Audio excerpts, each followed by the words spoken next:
Mesdames et messieurs, soyez salués où que vous soyez, partout à travers les quatre coins du globe. Dès que vous êtes là, mettez suffisamment de j'aime et partagez la vidéoconférence partout à travers le monde. Alors, c'est très chaud du côté des Nations Unies. Les autorités iraniennes, très remontées, inarrêtables, viennent ici de dire leurs quatre vérités aux Nations Unies et au monde entier. Oui. Après cette attaque barbare d'Israël, mesdames, mesdemoiselles et messieurs, l'Iran a décidé de convoquer une réunion d'urgence de l'ONU. Et vous savez, lorsqu'on dit l'ONU, c'est l'Organisation des Nations Unies. Ça englobe le monde. Donc l'Iran, après cette attaque israélienne, a convoqué les Nations Unies et ont dit leurs quatre vérités. Ce qu'ils comptent faire, ce qu'ils ont comme plan pour faire face à Israël, ce qu'ils envisagent de faire dans les prochains jours à venir. Le contenu en question, qui a été relayé dans un communiqué après la réunion des Nations Unies, mesdames, mesdemoiselles et messieurs, ça montre et ça prouve à suffisance que l'Iran n'est plus prête à faire marche en arrière. Ah oui, je vous dis encore, vous avez vu, le 1er octobre, l'Iran n'est pas parti du côté des Nations Unies pour faire ses frappes de représailles. Lors du vivant de M. Raisi, l'Iran n'avait pas convoqué les Nations Unies. Mais ce tour-ci, l'Iran a mis la barre haute. Alors, ce qui montre et prouve que les autorités iraniennes sont complètement enveloppées dans leur coquille de riposte. C'est de ça qu'il s'agit. Alors, qu'est-ce qu'ils ont déclaré du côté des Nations Unies? Mesdames, mesdemoiselles et messieurs, écoutez ce qu'ils ont dit. Alors, selon les informations officielles, il dit, je cite, Téhéran, donc l'Iran, Téhéran se réserve le droit à une réponse légitime et légale à la frappe israélienne. Téhéran a le droit légitime et légal de frapper Israël conformément à ce qu'eux aussi ils ont fait. Vous comprenez? Alors, c'est ce qu'indique un communiqué publié samedi par la mission permanente iranienne auprès des Nations Unies. Ça n'a rien à y voir avec les déclarations qui ont été faites le jour de la frappe israélienne. Ça n'a rien à y voir avec les déclarations des chefs de garde de la révolution islamique iranienne. Ça nous sort tout droit des Nations Unies. Vous comprenez? Alors c'est ça qui montre que l'Iran a pris cette affaire vraiment très au sérieux et ils ne sont pas prêts à lâcher. Jusqu'à la riposte. Ça, c'est jusqu'à la gare. Mesdames, mesdemoiselles et messieurs, il dit, je cite, écoutez, la République islamique d'Iran, conformément aux principes fixés dans la charte des Nations Unies et par le droit international, se réserve le droit à une réponse légale et légitime à ces attaques criminelles au moment opportun. Que disent ici la charte des Nations Unies et le droit international?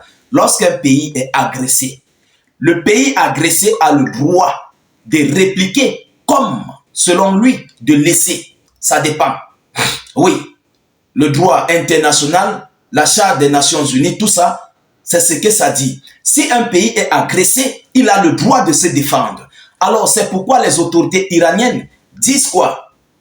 Ils disent, je cite, conformément aux principes fixés dans la charte des Nations Unies et par le droit international. Vous comprenez? C'est pourquoi les autorités iraniennes se basent dessus. Et selon les informations de ces chartes, de ces droits, l'Iran doit d'abord faire part au monde entier avant d'agir. Vous comprenez? Et c'est ce chemin que l'Iran est en train de suivre. C'est par ce chemin que l'Iran est en train de procéder. Ils ne sont pas dupes. Vous comprenez? Et déjà, dès lors que vous voyez un pays organiser ou bien appeler les Nations Unies, organiser un sommet urgent des Nations Unies, faites très attention. Parce que ce que ce pays compte faire, c'est très fort. Alors, ils ont continué en disant, j'étais où là? Se réserve le droit à une réponse légale et légitime à ces attaques criminelles au moment opportun. Donc, les actions du régime israélien constituent une sérieuse menace pour la paix et la sécurité internationale et déstabilise davantage la situation déjà fragile dans la région. Cette partie-là, il faut la noter. C'est une partie qui parle beaucoup. Cette partie-là en dit long. Vous comprenez? Ce dernier paragraphe, c'est un paragraphe que nous allons décortiquer. Il dit, je cite, « Les actions du régime israélien constituent une sérieuse menace pour la paix et la sécurité internationale et déstabilisent davantage la situation déjà fragile dans la région. » Mesdames et messieurs, c'est un paragraphe à ne pas négliger. Pour l'Iran, il considère Israël comme un élément perturbateur au sein de la sous-région du Moyen-Orient. Pour l'Iran, il faut effacer Israël, il faut neutraliser Israël parce que Israël sème le trouble dans la sous-région du Moyen-Orient. Et pour les autorités iraniennes, ils appellent le monde à comprendre que Israël, en ce moment-là, sème le trouble au niveau de la sous-région du Moyen-Orient. Donc pour les Iraniens, eux, ils ont le droit, la légitime défense, d'attaquer tous ceux-là qui sont pour le trouble. C'est ce que dit ce dernier paragraphe. Vous comprenez? Alors les autorités iraniennes, mesdames, mesdemoiselles et messieurs, viennent de prendre une tangente très très critique, très très dangereuse pour Israël. Parce que, vu cette position, l'Iran suit ses pas et les pas légaux. Vous comprenez? L'Iran ne part pas à gauche ou à droite, non. L'Iran suit les pas légaux et des écrits. Il ne faut pas l'oublier. Donc, ce qui montre à suffisance que même l'ONU doit être d'accord que l'Iran passe aux représailles. Et oui, l'Iran doit passer aux représailles. Parce que tout ce que l'Iran dit et va faire est écrit dans la charte des Nations Unies. Vous comprenez? Et c'est écrit dans toutes ces histoires de l'ONU et autres. Donc, ils ne font pas le hasard. Voilà, l'Iran vient de dire ces 4 vérités aux Nations Unies de ce qu'eux, ils comptent faire, de ce qu'eux, ils prévoient de faire contre Israël. Et je dis encore, je le répète, ça serait très crucial pour Israël. Le coup serait tellement fatal, on va demander aux autorités israéliennes de faire face même au Hezbollah. Ça va leur dépasser. Je sais de quoi je parle. Regardez le premier coup que l'Iran avait porté à Israël. Qu'est-ce qui s'est passé? Aujourd'hui, ils ne parviennent plus à contrôler leur ciel comme il le faut.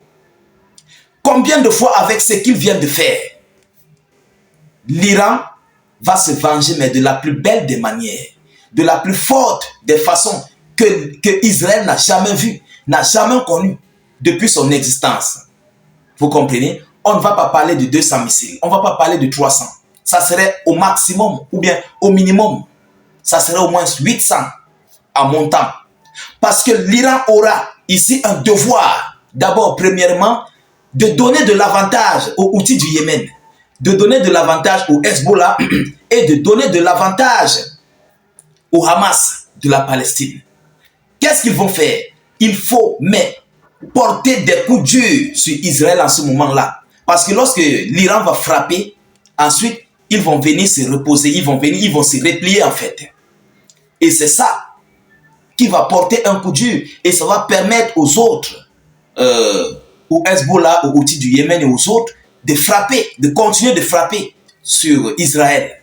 Vous comprenez? C'est pourquoi je dis que ça serait très fatal pour les autorités israéliennes. Parce que l'Iran va complètement ouvrir les portes de ces groupes du mouvement au niveau de la sous-région du Moyen-Orient. Le moment où les autorités israéliennes vont vouloir se relever, il se fera trop tard parce que les outils du Yémen vont continuer de frapper. Qui gouverne ces outils du Yémen, de Hamas et autres? C'est l'Iran, c'est la Fédération de Russie. Qui les équipe? C'est l'Iran, la Fédération de Russie et certaines grandes puissances au monde. Vous comprenez que pendant que l'Iran, une puissance militaire très forte, va frapper, les autres puissances vont se réunir sur le Hezbollah du Liban et le Hamas et tous les autres pour continuer de frapper. Donc, vous-même essayez d'imaginer à quel niveau l'Iran va recevoir l'Iran va recevoir en fait des coups durs. Vous comprenez? Donc, voilà ce que je voulais vous annoncer dans cette vidéoconférence. Alors, partagez cette vidéo au maximum. Surtout, mettez-la partout à travers le monde. N'hésitez pas de cliquer sur le lien de notre chaîne YouTube. Dans la zone de commentaires, abonnez-vous au maximum à la chaîne. Dès que vous cliquez sur le lien, ça va s'ouvrir. Cliquez ensuite sur s'abonner. Et puis, vous activez la cloche de notification juste à côté. N'hésitez pas de mettre beaucoup de j'aime et de cœurs. Surtout, laissez suffisamment d'avis en commentaire. Je vous reviens tout à l'heure pour une prochaine série d'actualités. Soyez encore salués une fois de plus. Ciao, ciao.